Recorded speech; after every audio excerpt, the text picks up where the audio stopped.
মির্জা শায়ান মুগ্ধ। লেখনীতে জান্নাতুল ফেরদাউস মিথিলা। পর্ব সংখ্যা 24। গায়ে জড়ানো হলুদ রঙা লং হাতার ফ্লোরা ফ্রক। তরুণীর মাথা ভর্তি কার্লি চুলগুলো হাওয়ায় দুলছে আর ভাসছে। গায়ের শালটা যে কোথায় পড়ে গেছে কে জানে। তরুণী পায়ের গতি বড্ড জোরালো করেছে। হাতে একখানা কাচের গ্লাস। একটু আগে অবধি যেখানে গ্লাস ভর্তি পানি ছিল এখন সেটায় পানির পরিমাণ অর্ধেক। তরুণী উদ্ভটে নেয় পানি নিয়ে ছুটে আসছে প্যালেসের বাইরে, ঠিক যেখানে মাহি একা দাঁড়িয়েছিল, যেখানে তাকে রেখে গিয়েছিল সে। সেটাই এসে দাঁড়াতেই বুড়ো জোড়া গুটিয়ে গেল যেন মিলার। হাঁপাতে হাঁপাতে ঘাড় বাঁকিয়ে এদিক কি ওদিক চারপাশটা খুঁজলো তাকিয়ে থেকে সপ্তাদশীকে। তবে না, সপ্তাদশী তো দূর, তার টিকিটাও যেন দেখতে পাওয়া যাচ্ছে না কোথাও। মিলার বুকটা কেঁপে ওঠে অজানা এক আতঙ্কে। গলাটা শুকিয়ে কাঠ হয়ে যায় মেয়েটার। মনে মনে আওড়ায় মেয়েটা আবারও কোথায় গেল। এখানেই তো রেখে গিয়েছিলাম তাকে। তরুণীর ভয়ের তো ঢোক গিলে বার কয়েক। তক্ষুনি পা বাড়ালো প্যালেসের পথে। সদর দরজায় দু হাতে ঠাই দাঁড়িয়ে আছে চারজন গার্ডস। মিলা হন্তদন্ত পায়ে ছুটে এসে হাত বাড়িয়ে তাদের জিজ্ঞাসা করে ওঠে, আমার সাথে যে মেয়েটা বাইরে বেরিয়েছিল সে কি আবার চলে আসার পরে প্যালেসে এন্ট্রি করেছে? গম্ভীর মুখর্জের গাটরা মাথা নাড়ায় দুধারে। মুখবয় বেশ গম্ভীর্য ছাপ ফুটিয়ে বলে ওঠে, নো, সে ভেতরে ঢোকেনি। আশ্চর্য বনে গেল যেন এবার নীলা। মেয়েটা ভেতরে না গেলে কোথায় গেল? সে কি আবারও একা একা হাঁটতে গেল নাকি কোথাও চলে গেল? মিলা উদ্ভটে নেয় ছুটতে লাগলো উল্টো পথে। এহেন তীব্র স্নোফল আজ থামাতে পারল না তরুণীকে। সে যেন আজ বড্ড বিচলিত, বড্ড অস্থির তার মুনলাইটের জন্য। মিলা দৌড়াচ্ছে প্যালেসের ডান দিকে। মেয়েটার তো আবারও চেরি ব্লসম পছন্দের। মিলার অবচেতন ধারণা সে হয়তো সেদিকে গিয়েছে, নয়তো মিলা পা বাড়াবে সেথায়। উন্মুক্ত দুপারে তালো অবেশ হয়ে আসছে বরফের ঘর্ষণে। মেয়ের বুকের খাঁচায় লুকায়িত অঙ্গটা বুঝি লাফাচ্ছে রীতিমতো। মাথা ভর্তি হাজারো চিন্তা। প্রায় মিনিট পাঁচেক পেরোলো বোধ হয়। মিলা ততক্ষণে চেরি ব্লসম গার্ডে হাজির। চারদিকে অগণিত সারিবদ্ধ ল্যাম্পপোস্টের আগায় জ্বলছে সাফেদ রঙা নিয়ন আলোর বাতি। গার্ডেনের প্রতিটি কোনায় কোনায় পৌঁছে যাচ্ছে আলোর ছটা। কিন্তু ও মা, মেয়েটা যে কোথাও নেই। মিলার হাঁসফাঁস বেড়ে গেল যেন এই পর্যায়ে। বৃহদাকার গার্ডেনটা পুরো একবার প্রদক্ষিণ করতে তার লেগে গেল পাক্কা 20 মিনিট। তারপরও মাহির দেখা মিলল না। মীরা কাঁপছে, তার ভয় নাকি ঠান্ডায় কে জানে। মেয়েটা কাঁপা কাঁপা কণ্ঠে কোনো মতে চেঁচিয়ে ডাকে, মুনলাইট, ও মুনলাইট, কোথায় তুমি? মুনলাইট, তুমি কি আমাকে শুনতে পাচ্ছ? মুনলাইট। প্রতিতরে জবাব আসেনি। মিলার কান্না পাচ্ছিল ভীষণ। মেয়েটা কোথায় গেল? আবার কোনো অঘটন ঘটবে কে জানে। মিলা ভেঙে পড়েছে এ পর্যায়ে। তরুণীর সাধ্যি কুটিয়ে হলো দাঁড়িয়ে আছে, পা দুটো যেন অচল হয়েছে এই মুহূর্তে। তার ভঙ্গুয়ে আসলো যেন বরফের পুরুর আস্তরণের ওপর। গা ঝঙ্কার তুলছে তরুণীর। চোখের কর্নিশ বেয়ে টুপটাপ ঝরে পড়ছে অশ্রুদানা। মনটা বড্ড দোষারোপ করছে তাকে, মেয়েটাকে। তবে তার দোষারোপই হারাতে হলো এবার। মিলা ফাঁকা ঢোক গিলে পার কয়েক। আনমনে কাঁদতে কাঁদতে হঠাৎ করে মস্তিষ্কে তার কর্ণালে এক ভিন্ন প্রশ্ন। মিলা দম খায়। মিলা এই মুহূর্তে থমকায়, কান্না ভুলে হতবিম্বের ন্যায় আহরালো। সন্ধ্যা থেকে বারবার ট্রাকের কথা জিজ্ঞাসা করা, ট্রাক কোথায় আসে সে তথ্য জানা, তারপর আবার এহেন গা হিম ধরিয়ে দেওয়া ঠান্ডার মাঝে হাঁটতে বের হতে যাওয়া, হাঁটার মধ্যে হুট করে পেটে ব্যথা হওয়া, সবটাই কি তাহলে কাকতালীয় ছিল মুনলাইট, নাকি তোমার ইচ্ছাকৃত প্ল্যান? মিলার মসৃণ ললাটে ভাঁজ পড়ল তৎক্ষণাৎ। ভুরুদয় কুঁচকে গেল সামান্য। মুখবয় থেকে এতক্ষণের কানা ভাবটা প্রায় সরে যেতেই লাগলো। সেটাই এখন ভিড় করলো একরাশ ভয়। মেয়েটা তবে ফেরবোকামি করেছে ওই ভয়ঙ্কর জঙ্গলে একা একা? বাকিটা ভাবার সময় পেল না তরুণী। গায়ে পেছনে অদ্ভুত জোর। সে তড়িঘড়ি করে উঠে দাঁড়িয়ে বসা থেকে। অতঃপর একদৌড় ছুটে প্যালেসের বাঁ দিকে। বিদঘুটে অন্ধকারে নিমজ্জিত জঙ্গলের অর্ধপ্রান্ত। মিলার আবার এহেন অন্ধকারে নিজের খুব একটা ভয় নেই। চোখে মুখে একরাশ দ্বিধা নিয়ে তরুণী কেমন যেন পা বাড়ালো অন্ধকার পথে। অদূর থেকে ভেসে আসছে খেকো শিয়ালের হাঁক ডাক। রাতের পেঁচাগুলো যেন বোধ হয় আশেপাশে বড় বড় এক গাছের ডাল থেকে ও গাছে গুটগুট শব্দ তুলছে। চারদিকে শুনশান নীরবতা ভেঙে হুটহাট দিয়ে আসা এহেন হাঁক। গা কাঁপুনি দিয়ে যাচ্ছে মিলার। অন্তর কাঁপে ওঠে ভয়ঙ্কর জঙ্গলের ভেতরে প্রবেশ করতে। তবে এছাড়া যে আর কোনো পথ নেই। বোকা মেয়েটা নিশ্চিত তার কথা শুনে এই পথ দিয়েই পা বাড়িয়েছে, তাও হয়তো একা একা। কথাগুলো ভাবতেই কেঁদে উঠল মিলা, কেমন দুহাতে বুকের কাছে জড়সড় করে ঠেকে হেঁচকে তুলে বারংবার এক বুক আর্তনাদ নিয়ে বিড়বিড় করে বলল, কেন এমন বোকামি করতে গেলে মুনলাইট? কেন করলে? আমি তো তোমায় বলেছিলাম এখানে সাধারণদের প্রবেশ করা মানেই স্বয়ং মৃত্যুর সাথে আলিঙ্গন করা। সেখানে তুমি কেন এই পথে গেলে মুনলাইট? কেন গেলে? এবার আমি কোথায় খুঁজবো তোমায় মুনলাইট? কোথায়? কি জবাব দিব আমি মনস্টারকে? কিভাবে বলবো আমার সামান্য অবহেলার জন্য তুমি আজ পালাতে সক্ষম হলে?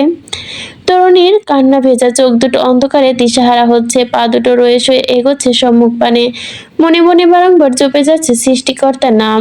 ভয়াতুর তরুণী কয়েক কদম এগিয়ে এসছে বোধহয়। ঠিক তখনই পেছন থেকে এক শক্তপোক্ত হাত এসে খপ করে চেপে ধরে তরুণীর ডান হাতের কনুই।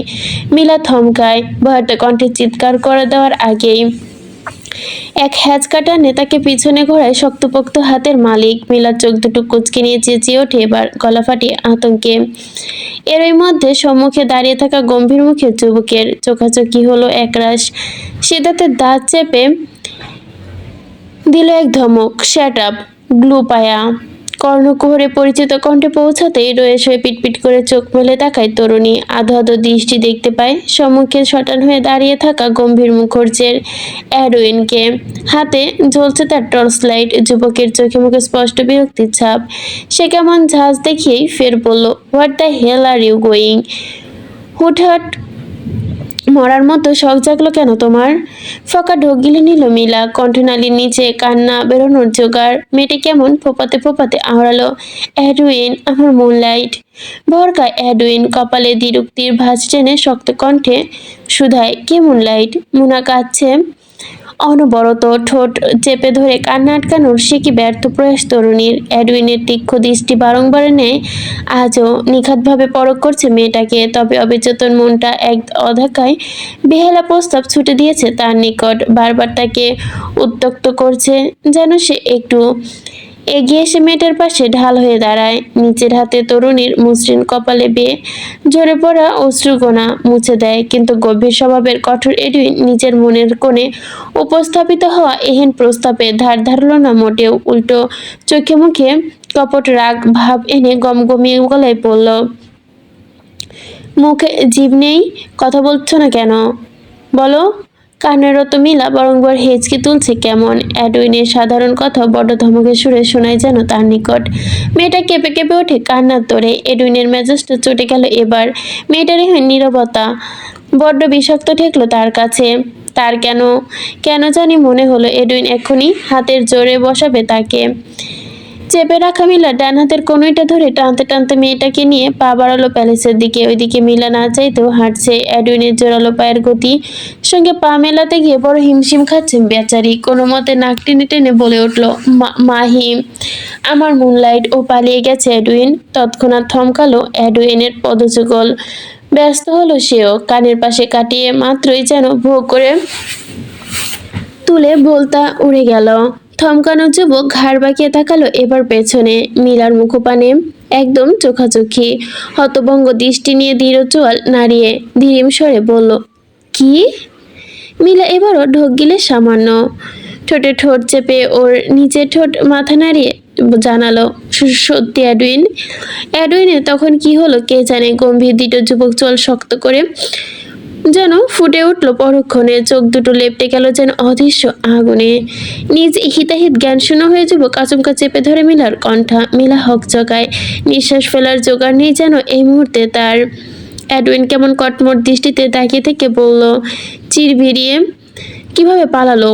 তুই কোথায় ছিলি? উত্তর দে গ্লুপায়া। মিলার কণ্ঠ বাক্রুদ্ধ, চোখের কর্নিশ বেয়ে গড়িয়ে পড়ছে নোনা ধারা। হাতের জোর বাড়ছে অ্যাডউইনের। চোয়াল কাঁপছে থরথর করে। অসহায় মিলার ছটফটানি বাড়ছে ক্রমশ। চোখ দুটো প্রায় বুঁদেই আছে তরুণীর। অ্যাডউইনের ক্রূর দৃষ্টি হঠাৎ করে যেন আটকে গেল তরুণীর ছলছল মুখ পানে। মুহূর্তে নিজের সম্বিত ফিরল যুবকের। মুখভয় থেকে পরক্ষণে সরে গেল রুড়ো ছাপ। সে কেমন তড়িঘড়ি করে ছেড়ে দিল মিলার কণ্ঠা। ছাড়া পেতেই হাঁপাতে শুরু করলো মেয়েটি।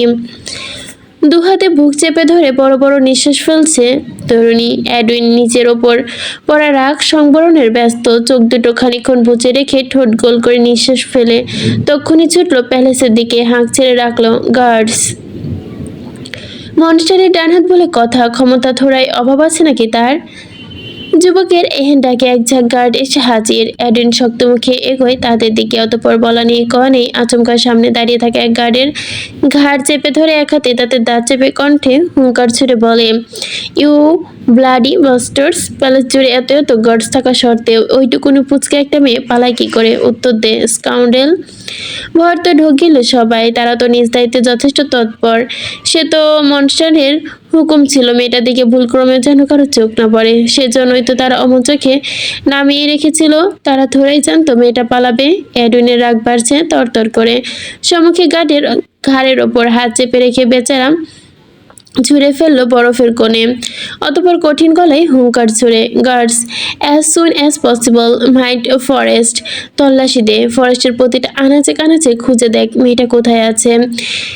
এদের যদি হিংস্র পশুর কবলে পড়তে হয় তাহলে পড়বি, মরতে হলে মরবি, কিন্তু ভুলক্রমেও খালি হাতে ফেরা দুঃসাহস করবি না। যেভাবে হোক, দরকার পড়লে আকাশ পাতাল এক করে হলেও মেয়েটাকে খুঁজে বের কর। আদারওয়েজ নিজেদের মৃত্যুর পরগমের জন্য অপেক্ষা কর। মনস্টার একটাকেও ছাড়বে না, সবগুলোর যান কবজ করে ফেলবে যদি তার কানে কথাগুলো যায়। That's it. বসফরাসের ধারে দাঁড়িয়ে বিখ্যাত ক্যাসিনো দ্য ব্ল্যাক টিপিলিও পাঁচতলা সুসজ্জিত ভবনটি বিশাল অট্টালিকার মতোই যেন এরিটনের প্রবেশ কাম্য। আধুনিক কারুকার্যে নির্মিত ভবনটির বাইরে থেকে দেখতে ঠিক যতটা শান্ত, ভেতরের পরিবেশটা তার থেকে একদম উল্টো।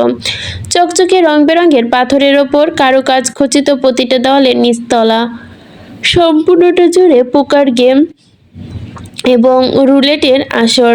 দোতলায় রয়েছে ভিআইপি ফ্লোর, বাদ বাকি ফ্লোরে বিভিন্ন অজানা নিষিদ্ধ কাচের আসর।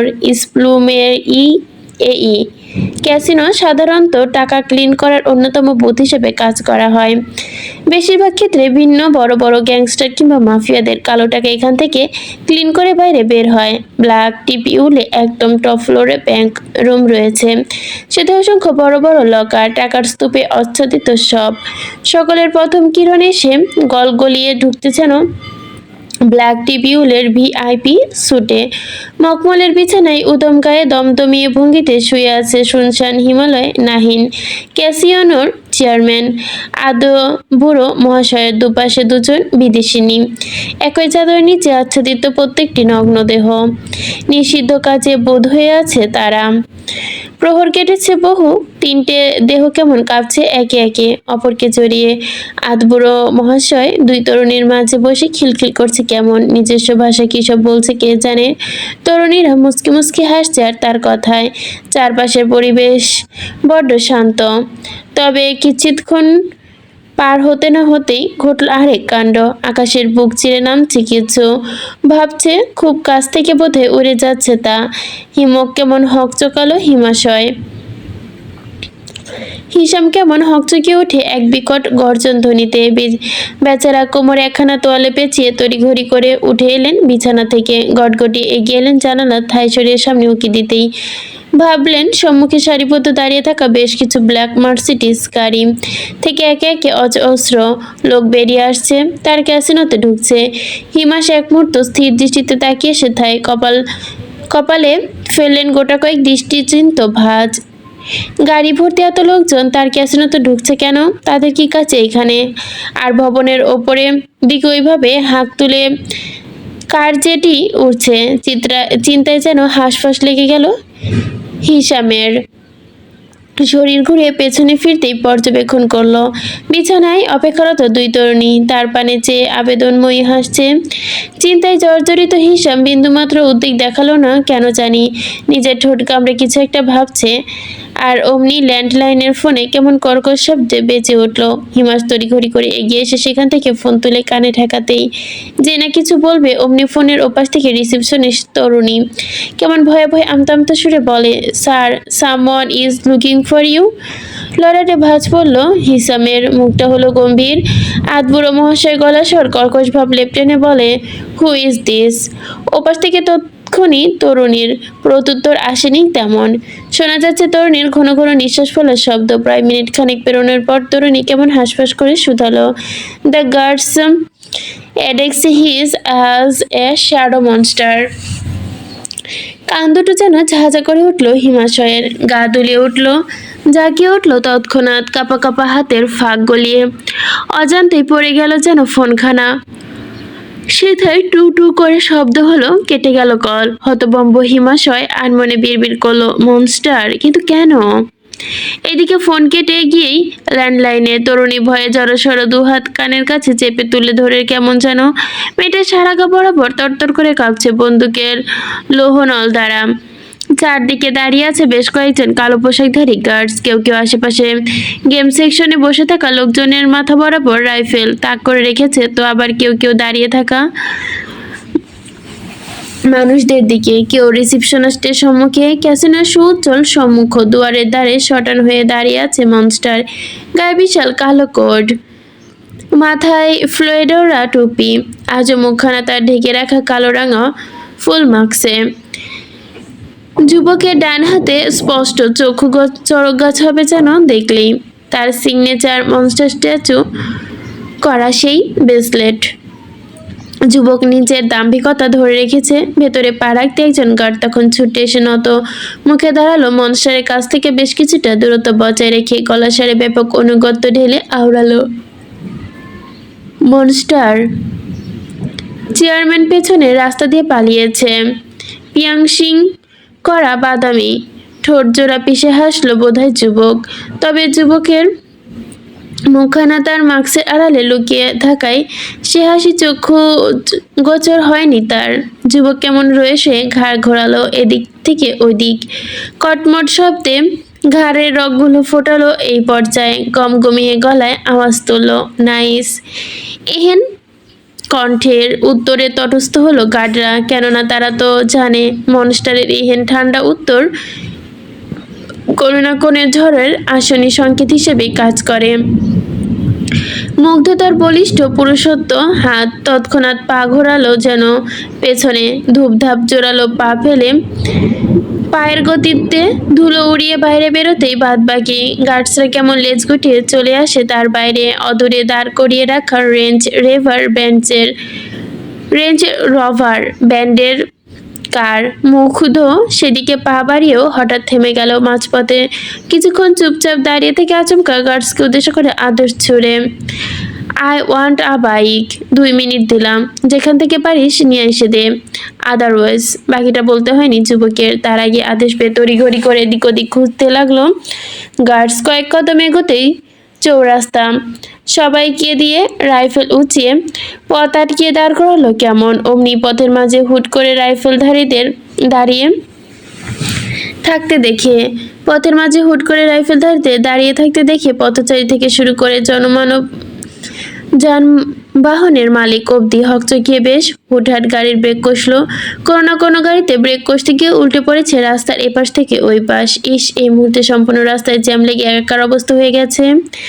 গার্ডস এই সুযোগে রাইফেল তাক করে এগোচ্ছে বাইকারদের দিকে, হাতের কবজিতে রেখে ঘড়িটা দেখে নিল রীতিমতো দৌড়াচ্ছে যেন আজ ঘড়ির কাঁটা। গার্ডসের মধ্যে প্রত্যেকের ললাটে রয়েছে দরদরিয়ে ঝরতে থাকা ঘাম। এরই মধ্যে একজন গার্ডসের নজরে পড়ল একটা কালো লাল মিশানো স্পোর্টসার বাইকের দিকে। বাইকটা দেখে মনে হচ্ছে নিউ মডেল, বোধহয় নিউ স্পোর্টস কালেকশন। গার্ড তক্ষণই ছুটলো সেই দিকে। অতঃপর কোনোরূপ বলা কওয়া ছাড়া বাইকারের পেছনের সিট থেকে বসে ভয়ার্থ কণ্ঠে জবাব দিল, হাতে রাইফেলটা স্পোর্টার বাইকের মাথায় তাক করে কঠিন গলায় হুঙ্কার ছুড়ল, মুভ। বাইকের নিরীহ মানুষ আদেশ পেয়ে তড়িৎ স্টার্ট করা বাইকের ইঞ্জিনের বসা থেকে উঠল। অতঃপর একটানে বাইক এনে থামালো ক্যাসিনোর সম্মুখে। গার্ড তড়িঘড়ি করে নিজের বা হাতের কবজি উল্টে সময় দেখে নিল। যাক বাবা, 2 মিনিট হাতে এখনো 2 মিনিট হতে এখনো 20 সেকেন্ডের মতো বাকি। সম্বিতে বড় একটা শ্বাস ফেললো গার্ডস মহোদয়। তক্ষুনি বাইকারের পেছন থেকে নেমে এসে ছুটে গেল অদূরে দাঁড়িয়ে থাকা মনস্টারের দিকে। ক্যাসিনোর শেষ সিঁড়ির দিকে দাঁড়িয়ে আছে মুগ্ধ।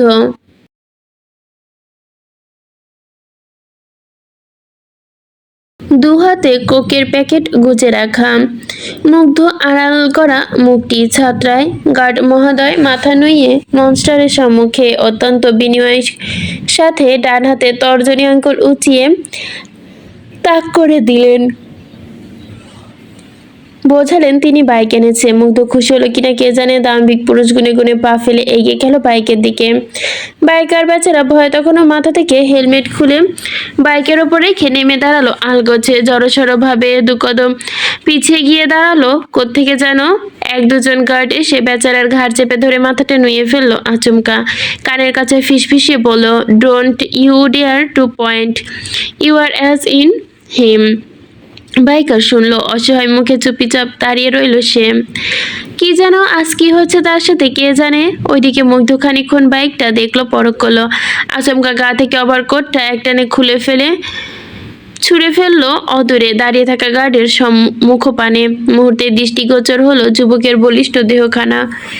গায়ে একখানা কালো রঙা শিফনের ফিনফিনে শার্ট, যা কিনা বেহায়ার মতো আষ্টেপৃষ্টে জড়িয়ে রেখেছে বলিষ্ঠ দেহী পুরুষের গায়ে। ইস, ফুলে থাকা মসেলসগুলো এক্ষুনি বুঝি শার্টের হাতে ছিঁড়ে বেরিয়ে আসবে। 2 জন বডিগার্ড রয়ে শয়ে একখানা কালো রাঙা দামি কোট নিয়ে এসে আলগোছে বাড়িয়ে দিল মুগ্ধের পানে। যুবক কোনরূপ কাল বিলম্ব না করে তক্ষুনি গায়ে জড়ালো কোটটা। হাত বাড়িয়ে মাথার ওপর থেকে ফোর্টেন টুপিটা নামিয়ে ধরিয়ে দিল গার্ডসের হাতে। অতঃপর বাহাতে গায়ের শার্টের প্রথম কয়েকটা বোতাম খুলতে খুলতে বসলো বাইকের ওপর। মুখ থেকে মাস্কটা সঙ্গে সঙ্গে সরিয়ে হেলমেট জড়ালো মাথায়। অতঃপর দক্ষ হাতে বাইকের ইঞ্জিন স্টার্ট বসিয়ে ঘাড় বাঁকিয়ে তাকালো বাইকারের পানে। আচমকা ডান হাতে 2 আঙ্গুল উঁচিয়ে ঠোঁটের কোণে শীষ বাজিয়ে ডাকলো বাইকারকে। বাইকার বেচারা দোটানায় পড়লো, যাবে কি যাবে না। ঘাড় বাঁকিয়ে অদৃষ্টের মতো আর দৃষ্টে তাকালো যেন গার্ডের মুখপানে। বেচারা বোধহয় বুঝতে পারছে না কি যাবে কিনা। গার্ড কি বুঝলো কে জানে। বেচারা উত্তর দেওয়ার পরিবর্তে তখনই তার ঘাড় চেপে তাকে ছুঁড়ে ফেললো মনসারের পায়ের কাছে। ঘটনা আকস্মিক হকচকায় বাইকার তড়িঘড়ি করে শোয়া ছেড়ে উঠে বসলো হাঁটু মুড়ে, মাথাটা ঠাই নুয়ে রাখা তার। মুগ্ধ তাকে দেখে বাঁকা হেসে কেন জানি গভীর কণ্ঠে শুধু একটিবার বলল, চেক। তৎক্ষণাৎই একজন গার্ড তাকে একখানা চেকবুক নিয়ে এগিয়ে এলেন মনস্টারের পানে। তৎক্ষণাৎ বিনিময়ের সাথে হাঁটু গেড়ে মেঝেতে বসে চিবুকটা উঁচিয়ে ধরে মনস্টার হাত বাড়িয়ে দিল চিবুকটা। সেখান থেকে একখানা সাইন করা চেকবুক ছিঁড়ে ছুঁড়ে মারল বাইকারের মুখে। বাইকার হকচকায় তড়িঘড়ি করে চেকটা হাতে নিয়ে শুনতে পায় আচমকা যুবকের কাটকাট কণ্ঠ, মন মতো সংখ্যা বসিয়ে নিস।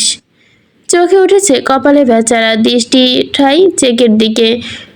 মন মতো সংখ্যা বসাবে সে, কত বসাবে? 1 মিলিয়ন। চেক বাউন্ড করবে তো নিলে?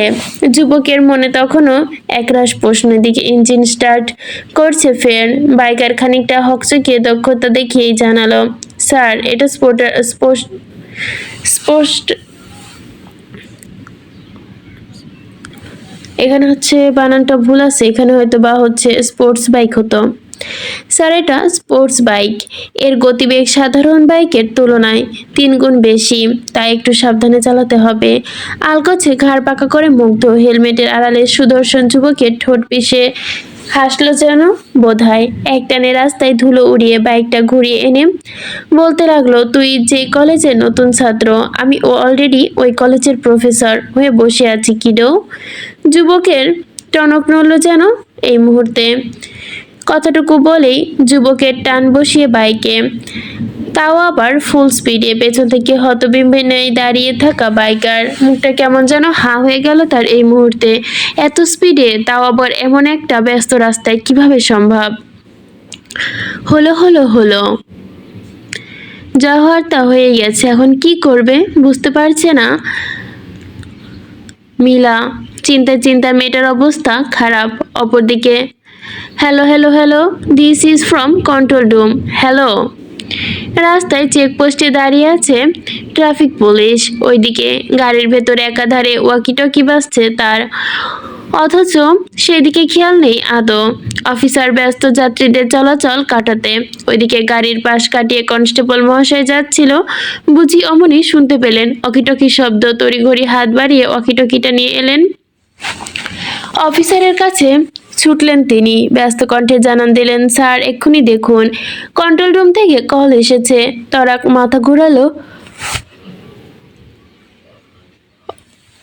মাথা ঘোরালো অফিসার, হাতের কাজগুলো সম্পূর্ণ অব্যাহত না করে তড়িঘড়ি করে অকিটকিটা কানের কাছে ঠেকিয়ে সালাম ঠুকে বলল, জি স্যার। অপর পাশ থেকে ভয়ার্ত কণ্ঠ শোনা গেল এই মুহূর্তে। কন্ট্রোল রুমের অফিসার, তিনি বলছেন। খানিক দেনামোনা করে ব্যতিব্যস্ত কণ্ঠে জানালেন, listen to me careful officer.